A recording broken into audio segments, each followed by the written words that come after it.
يا صباح الفل، يا صباح الجمال، يا صباح الرضا من الرحمن.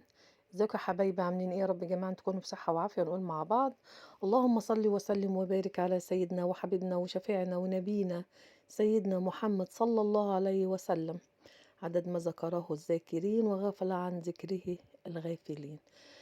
عايزة اقول لكم بس ان بركة الصلاة على الحبيب والله العظيم بتشيل الهموم و...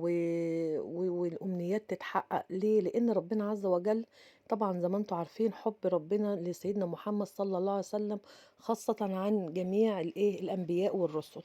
فلما بتيجوا تدعوا يا جماعة، ادعوا كده لربنا عز وجل بدعوة بدعوة الحبيب. تقولوا لربنا يعني عز وجل بحبك لرسول الله صلى الله عليه وسلم، يا رب أتمنى أمنيتي كذا كذا كذا. بس كده بس كده هتلاقي ربنا عز وجل حقق لك أمنيتك. وبقى يعني ذكرك للرسول صلى الله عليه وسلم هتفرق معاك كتير. بس صدقيني جربي. عملنا بقى كوباية الشاي الحلوة ديت بالنعناع، نظبط بقى بيها الدماغ زي ما انتوا عارفين. بعد كده بقى هنشوف هنعمل إن شاء الله أكل إيه النهارده. أكل النهارده ده يعني عايزة أقول لكم كده حاجة هتوديكوا في حتة تانية خالص، حاجة كده جميلة قوي قوي قوي. تعالوا بس أقول لكم الأول هنعمل إيه ونقول بسم الله الرحمن الرحيم. جبنا بصل، حطينا عليه زي ما انتوا شفتوا كده قطعة من الفلفل الألوان دي اللي كانت موجودة عندي بصراحة. لو عندك بقى أصفر وأخضر والكلام ده حطي، وبعدين حبة ملح. ليه؟ علشان أنا عايزة الملح ينزل لي المية بتاعة البصل والفلفل. أنا عايزة أهم حاجة عندي المية. بصوا زي ما انتوا شفتوا كده، صفيتها بقى خالص في المصفى زي ما انتوا شايفين. وادي ميه البصل والفلفل نركنها على جنب. والناحيه التانية البصل الخشن. هنعمل ايه بقى؟ هقول لك هنعمل ايه. انا عندي قطع من الوراك، مش البانيه، لا الوراك. قطع كده كنت هعملها برضو شيش طاووق، وبعدين قلت لا، لازم نغير بقى عشان ننوع علشان الولاد ما يزهقوش. خدتها بقى في الكبة زي ما انتوا شفتوا كده وفرمتها ناعم جدا جدا. وجبت هنا حزمة بقدونس وقطعتها زي ما انتوا شايفين كده قطع ناعمة الى حد ما. حلو كده، حلو. مش عايزين نعملها في المطحنة طبعا، لا مش عايزينها. احنا عايزين واحنا بناكل نحس برضو بطعمها. هنعمل ايه بقى دلوقتي؟ جبنا بقى فرمنا القطع الفراخ بتاعتي اللي هي الوراك، وحطينا عليها البصل والفلفل اللي هو احنا صفيناه. ونحط عليها البقدونس بقى بتاعنا، حزمة البقدونس الحلوة الجميلة دي. وتعالوا بقى نقول هنعمل توابل ايه. انتوا عارفين احنا بنعمل ايه؟ هقول لكم بنعمل ايه. احنا بنعمل كباب الفراخ. كباب الفراخ فعلا هتاكلي كباب والله العظيم هيوديكي في حتة تانية خالص. هنا بقى حطينا حطينا طبعا الملح ده الاساسي، وهنا الفلفل الاسود برضو اساسي طبعا زي ما انتوا عارفين. وهنحط كمان؟ هنحط 7 بهارات زي ما انتوا كده واخدين بالكم، ومعلقة من البابريكيا. كمان هنحط كمان مع بعض كده. هنشوف هنحط تاني. هنا جوز الطيب. هنا كنت بحط جوز الطيب عشان تكونوا برضو عارفين. يبقى جوز الطيب، 7 بهارات، ملح، فلفل اسود، وبابريكا. تمام. طبعا احنا بقى معلقه ولا غيره، احنا غاسلين ايدينا وزي الفل، احنا ناس زي القشطه واقفين في مطبخنا ايدينا وكل حاجه عندنا قشطه. نعمل ايه بقى؟ هنا بقى بن ايه بن, بن طبعا زي ما انتم شايفين كده بنقلبها على بعض بقى تقليبه حلوه كده زي كانها عجينه. وبعدين طبعًا هتكون ناعمة. أنا باورّيكِ بُصّي ناعمة خالص عشان بقى تمسك معانا معلقتين 3 من الدقيق بتاعنا، اللي بيقولوا عليه في الدول قصدي العربية الطحين.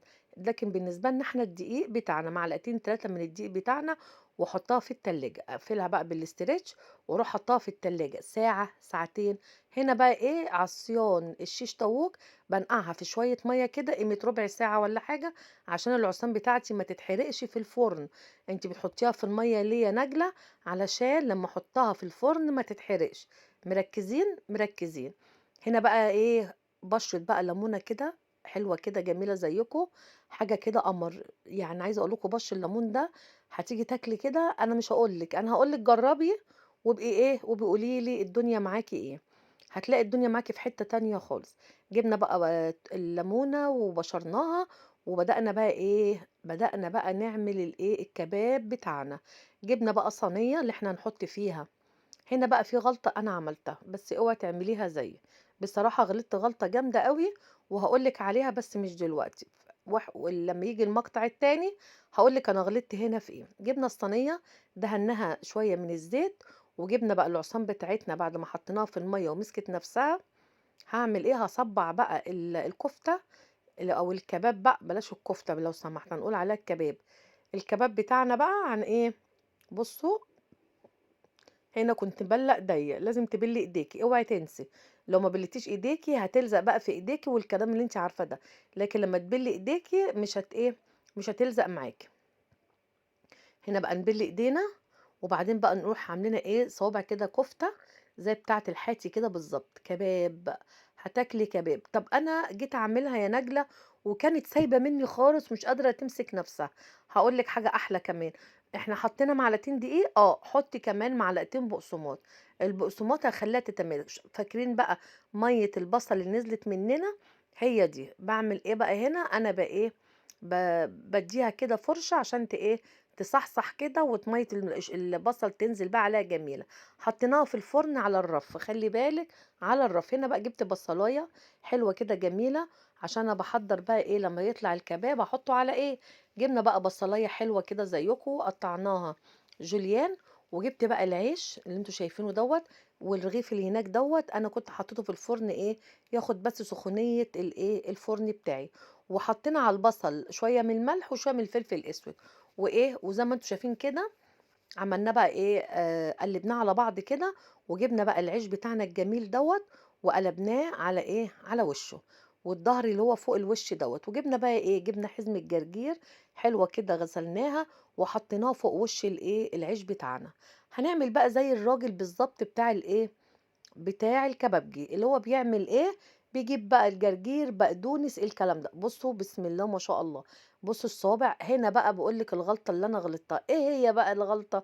انا المفروض كنت احط ورقه زبده واحط عليها الكباب بتاعي، لكن للاسف الشديد ممكن تقولوا ان انا نسيت، ايا كان. آه حطيتها على طول على الصينيه. فطبعًا هي زي ما أنتم شُفتوا كده إيه، الصينية بتاعتي لزقت شوية، لكن لو هي على ورقة الزبدة ما كانتش هتلزق، تمام. ما تعملوش الغلطة ديّة، اعملوا أنتم أحسن منّي وحطّوا عليها ورقة الإيه، وحطّوا عليها ورقة الزبدة. هنا بقى حطّينا الرغيف، عليها البصل وعليها الجرجير الجميل بتاعنا، وحطّينا صوابع الكباب. وهنا بقى ممكن نعمل حركة حلوة أوي. بُصّوا بقى، نقفّل بقى الرغيف بتاعنا الجميل ده، ويا سلام بقى لو ندّيه بقى لولادنا، حاجة كده جميلة، حاجة جديدة. مش هُم بيحبّوا يروحوا ياكلوا من الراجل بتاع الكفتة والكباب علشان يعمل لهم الأكلة ديّة وبيلفّوا لهم كده في الرغيف، إحنا كمان هنعمل كده لولادنا. جرّبي الفكرة بتاعتي ديّة، وهي إن شاء الله هتعجبِك جدًا. ولو عجبِك الفيديو ما تنسيش اللايك والشير وتفعيل الجرس. ونورتيني في قناتي، أهلًا وسهلًا بيكِ.